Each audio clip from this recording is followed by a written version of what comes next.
আসসালামু আলাইকুম। ইসলাম এক্সের মাধ্যমে আমরা একটা ভিডিও চলে আসলাম 1 ইঞ্চি। তো আমরা এই দেখুন একটা ফাটা পাইপ দিয়ে প্যাচ করবো এখন। এই পাইপটা কিন্তু ফাটা 1 ইঞ্চি RFL এর পাইপ। তো আমরা এই যে ডাইসের মধ্যে পাইপটা ঢোকাচ্ছি। এই যে পাইপটা ঢুকে আমরা মেজারমেন্ট পর্যন্ত রাখবো। এই যে ডাইসের মেজারমেন্ট আর ওই 3টা নাট আমরা মেজারমেন্ট পর্যন্ত টাইট দেবো, মাপ মতো টাইট দিয়ে নেবো সুন্দর মতো। তো আমরা যেহেতু প্যাচ দেখানোর জন্য আমরা ফাটা পাইপ দিয়ে কাজ করতেছি, যে আমাদের ডাইস দিয়ে ফাটা পাইপও প্যাচ করা যায়।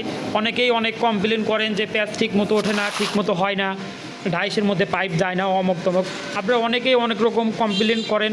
তো আমি এখন আপনাদের এইখানে লুকোচুরির কিছু নাই, আমি এই যে দেখাচ্ছি। এই যে ধরেন একটা ফাটা পাইপ প্যাচ হচ্ছে, এটা কিন্তু ফুল ফাটা পাইপ প্যাচ করতেছি, 1 ইঞ্চি একটা RFL এর পাইপ। এই যে আমাদের প্যাচটা কতটা নিখুঁত, কতটা ইজিভাবে প্যাচ করতেছি আমি। এই যে কতটা ইজি আসলে নিজে হাতে না করলে বোঝা যায় না। এটা কিনে ফাটা পাইপ প্যাচ করলাম একদম ইজিভাবে, কোনো নাই, কোনো পরিশ্রম নাই, কোনো জায়গা বাধা নাই, কোনো কিছু নাই। এটা আমি একদম ফাটা পাইপ একটা প্যাচ করে দেখাচ্ছি যে আমাদের প্যাচটা কত সুন্দর কোয়ালিটি, কতটা ভালো যে ফাটা পাইপ প্যাচ করা যায়। এই যে পাইপটা কিন্তু ফাটার এইখানেও কিন্তু প্যাচ ওঠেছে, ফাটার ওইখানে কিন্তু পাইপ বেঁধে যায় নাই। এই যে পাইপের পুরুত্বটাও ঠিক আছে।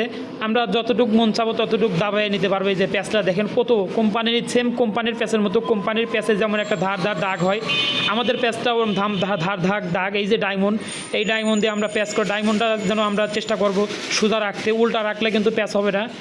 আমরা সবসময় চেষ্টা করবো সোজা রাখতে।